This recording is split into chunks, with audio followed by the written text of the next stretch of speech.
রামনগর থানার মান্দারপুর এলাকার একটি ক্লাবের বিরুদ্ধে জোরপূর্বক চাঁদা আদায়ের অভিযোগ তুলে সোশ্যাল মিডিয়ায় পোস্ট করেছিলেন রবিউল আলী শাহ নামে এক যুবক। এর জেরেই ক্লাবের রোষের মুখে পড়েন তিনি।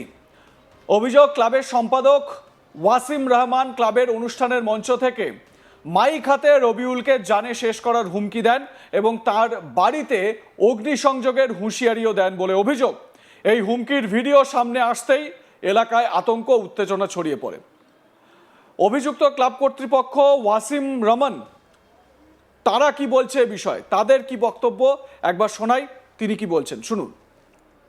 এখন আমি বুঝে নিব, আগামী কাল থেকে বুঝে নিব কে কত বড় হিম্মতদার আর কে কত বড় বুকের পাট্টা রেখেছে।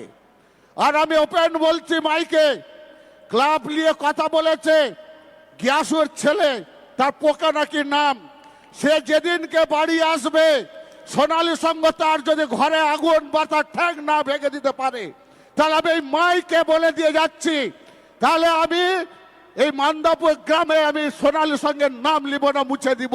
সে যেদিনকে আসবে সেই দিনকে তার ঘরে তার ঠ্যাং যদি না ভেঙে দিতে পারি, আমি ওপেন মাইকে বলছি, ওপেন লাইভে বলছি, তাকে প্রমাণ দিতে যদি না পারে, প্রমাণ যদি দিতে না পারে, তাহলে তার যদি ঠ্যাং না ভেঙে তাকে ঘরে বসতে দিই, সে কত বড় পান্ডা, কত বড় বিদেশে থাকে, কত টাকার মালিক হয়েছে, সে মালিক দেখা যাবে। এখন আমি বুঝে নিব। আক্রান্ত যুবক কর্মসূত্রে বাইরে থাকেন। বর্তমানে তিনি ও তার পরিবার চরম নিরাপত্তাহীনতায় ভুগছেন। পরিবারের সদস্যরা অভিযুক্ত ক্লাব সম্পাদকের কঠোর শাস্তির দাবি জানিয়েছেন। বিষয়টি পুলিশকে জানানো হয়েছে, তবে অভিযুক্ত সম্পাদকের পক্ষ থেকে এখনো কোনো প্রতিক্রিয়া মেলেনি। অভিযোগকারী রবিউল আলী সাহা সে কি অভিযোগ করছে শুনুন। নমস্কার, আমি রবিউল আলী সাহা ওরফে পোকা, গিয়াসুদ্দিন আলী সাহা ছেলে, খোজাবাড় গ্রাম, 5 নম্বর মৈতনা গ্রাম পঞ্চায়েত, রামনগর থানা অন্তর্গত। রামনগর থানায় আমার বাড়িতে কমপ্লেন দিতে গেছিলেন, কিন্তু কমপ্লেন নেই, তাই আমি মিডিয়ার কাছে দ্বারস্থ হয়েছি। মিডিয়াকে অনুরোধ করব এই বিষয়ে আপনারা আলোকপাত করুন। আমার পরিবার যেন সবাই যেন সুস্থ থাকেন, কোনো রকম যেন হামলা না হয়, এই বিষয়ে একটু আওয়াজ তুলুন। আমি নিজেই খুবই আতঙ্ক আছি এবং পরিবারের সবাই আমার আতঙ্ক আছে। আর গ্রামবাসীর কাছেও আমি অনুরোধ করব আপনারা এই বিষয়ে একটু দেখুন। নমস্কার। স্বাভাবিকভাবে এই নিয়ে একটা উত্তেজনা তৈরি হয়েছে ওই এলাকায়। এই যে অভিযোগকারী, সে বলছে ওয়াসিম রহমানই তাকে জানে শেষ করার হুমকি দিয়েছিল। এ বিষয়ে আমার সহকর্মী চন্দন সেনাপতি তার প্রতিবেদনে কি জানাচ্ছেন, আসুন শুনে নেওয়া যাক। পূর্ব মেদিনীপুর জেলার রামনগর, এই রামনগরে একটি ক্লাবের অনুষ্ঠানকে ঘিরে জোরালো চর্চা শুরু হয়েছে এবং ওই ক্লাবের বিরুদ্ধে যে অভিযোগ উঠে আসছে যে জোর জুলুম করে চাঁদা আদায় করছে স্থানীয় বাসিন্দাদের ওপর থেকে। ইতিমধ্যেই রামনগরের বাসিন্দা রবিউল শাহ নামে এক ব্যক্তি এই ক্লাবের বিরুদ্ধে নিজের সোশ্যাল মিডিয়ায় একটি ভিডিও পোস্ট করে সরব হয়েছেন। স্থানীয় পুলিশ প্রশাসনের কাছে আবেদন করেছেন যে তার এবং তার পরিবারের নিরাপত্তার জন্য। ঘটনাসূত্রে যেটা জানা যাচ্ছে যে বিগত কয়েকদিন আগেই কিন্তু ওয়াসিম রহমান নামে এক ব্যক্তি, তিনি অন স্টেজ বা প্রোগ্রাম চলাকালীন সেই স্টেজ থেকে স্থানীয় এক ব্যক্তিকে প্রকাশ্যে হাত পা ভেঙে দেওয়া এবং তার বাড়ি ঘরদোর পুড়িয়ে দেওয়ার কথা অন স্টেজ থেকেই বলছেন। এবং এই ঘটনা প্রকাশ্যে আসার পর কার্যত রবিউল শাহ নামে স্থানীয় ওই ব্যক্তি, তিনি চরম নিরাপত্তাহীনতায় ভুগছেন। তিনি তার ফেসবুকে পোস্ট করেছেন যে তাকে মারধর এবং তার বাড়ি ঘরদোর পুড়িয়ে দেওয়ার হুমকি দিয়েছেন ওই ক্লাবের সদস্য ওয়াসিম রহমান। রবিউল সাহা এবং তার পরিবারের পক্ষ থেকে কিন্তু ইতিমধ্যেই স্থানীয় রামনগর থানায় একটি অভিযোগ দায়ের করা হয়েছে এবং আজ সকালে সেই অভিযোগের ভিত্তিতেই রামনগর থানার পুলিশ ওয়াসিম রহমান নামে ওই ক্লাবের সম্পাদককে গ্রেপ্তার করেছে। ক্লাবের সম্পাদক অন স্টেজ থেকে তাকে যেটা বলতে দেখা গিয়েছে যে রবিউল সাহা তিনি যে অভিযোগ করছেন ক্লাবের বিরুদ্ধে, সেটা যদি প্রমাণ করতে না পারে তাহলে প্রকাশ্যে কিন্তু তার হাত পা ভেঙে দেওয়া হবে, বাড়ি ঘরদোর পুড়িয়ে দেওয়া হবে। ওয়াসিম রহমানের এই হুমকির পরেই কিন্তু রবিউল সাহা এবং তার পরিবার চরম নিরাপত্তাহীনতায় ভুগছেন।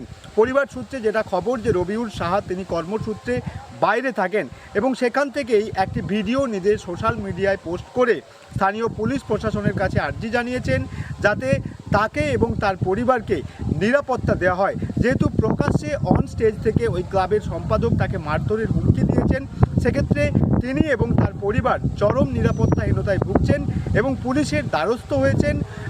নিরাপত্তাহীনতা থেকে নিজেদেরকে বাঁচাতে ইতিমধ্যেই তারা রবিউল সাহা সহ তার পরিবারের লোকজন তারা ওই সম্পাদকের বিরুদ্ধে রামনগর থানায় একটি লিখিত অভিযোগ দায়ের করেছেন এবং সেই অভিযোগের ভিত্তিতে আজ সকালে আমরা দেখেছি ওয়াসিম রহমান নামে যিনি অন স্টেজ থেকে রবিউল সাহাকে প্রকাশ্যে মারার হুমকি দিচ্ছিলেন তাকে কিন্তু গ্রেপ্তার করেছে এবং এই ক্লাবের অনুষ্ঠান ঘিরে বা চাঁদার জুলুম বিতর্ক ঘিরে কার্যত রামনগর জুড়ে একটা জোরালো বিতর্ক তৈরি হয়েছে। কি জানা যাচ্ছে যে রামনগর এলাকায়, পূর্ব মেদিনীপুরের এই এলাকায় একটি ক্লাবের চাঁদার জুলুম, এই অভিযোগ করেছেন অভিযোগকারী রবিউল সাহা। এবারে যার বিরুদ্ধে অভিযোগ, এই ওয়াসিম রহমান, তার বিরুদ্ধে যখন অভিযোগ করা হচ্ছে বা তার বিরুদ্ধে যখন অভিযোগটা উঠছে, সে কি বলছে যে যদি আমার বিরুদ্ধে অভিযোগ প্রমাণ করতে না পারে তাহলে মেরে হাত পা ভেঙে দেবো। এটা কোনো কথা? তার কথাতেই তো একেবারে মারকাটারি একেবারে বক্তব্য। এই ওয়াসিম রহমান একেবারে স্টেজে মঞ্চে দাঁড়িয়ে কি বলছে, মারকাটারি কথা শুনুন একবার। এখন আমি বুঝে নিব, আগামী কাল থেকে বুঝে নিব কে কত বড় হিম্মতদার আর কে কত বড় বুকের পাট্টা রেখেছে। আর আমি ওপেন বলছি মাইকে, ক্লাব নিয়ে কথা বলেছে গিয়াসুর ছেলে, তার পোকা নাকি নাম, সে যেদিনকে বাড়ি আসবে সোনালী সঙ্গ তার যদি ঘরে আগুন বা তার ঠ্যাং না ভেঙে দিতে পারে, তাহলে আমি এই মাইকে বলে দিয়ে যাচ্ছি, তাহলে আমি এই মান্দাপুর গ্রামে আমি সোনালী সঙ্গের নাম লিব না, মুছে দিব। সে যেদিনকে আসবে সেই দিনকে তার ঘরে তার ঠ্যাং যদি না ভেঙে দিতে পারি, আমি ওপেন মাইকে বলছি, ওপেন লাইভে বলছি, তাকে প্রমাণ দিতে যদি না পারে, প্রমাণ যদি দিতে না পারে, তাহলে তার যদি ঠ্যাং না ভেঙে তাকে ঘরে বসতে দিই, সে কত বড় পান্ডা, কত বড় বিদেশে থাকে, কত টাকার মালিক হয়েছে, সে মালিক দেখা যাবে। একেবারে প্রকাশ্যে হুমকি দিচ্ছেন এই ওয়াসিম রহমান, বলছেন যে বাড়িতে যখন ফিরবেও তখন ওর মেরে হাত পা ভেঙে দেবো। যদিও নির্দিষ্ট অভিযোগের ভিত্তিতেই, রবিউল সাহার অভিযোগের ভিত্তিতে এই ওয়াসিম রহমানকে গ্রেপ্তার করা হয়েছে, কারণ এফআইআর করেছিল রবিউল সাহা ও তার পরিবার, তাদের ওপর চাঁদার জুলুম করা হচ্ছে এই অভিযোগে তারা সরব হয়েছিল এবং একে গ্রেপ্তার করা হয়েছে। এবং গ্রেপ্তারির পর এর বিরুদ্ধে কি ব্যবস্থা নেওয়া হয়, তাকে এই ওয়াসিম রহমান যে প্রকাশ্যে এই হুমকি দিচ্ছে সেটা অবশ্যই দেখার মতন, এবং যে পরিবারটা আতঙ্কে রয়েছে সেই পরিবারেরও যাতে একটা স্বস্তি ফিরে আসে সেই ব্যবস্থাও পুলিশকে করা উচিত। আপনাদের মতামত জানান, দেখতে থাকুন আজ তাক বাংলা, সাবস্ক্রাইব করুন আমাদের ইউটিউব চ্যানেলটি, বেল আইকন প্রেস করুন নোটিফিকেশন পেতে।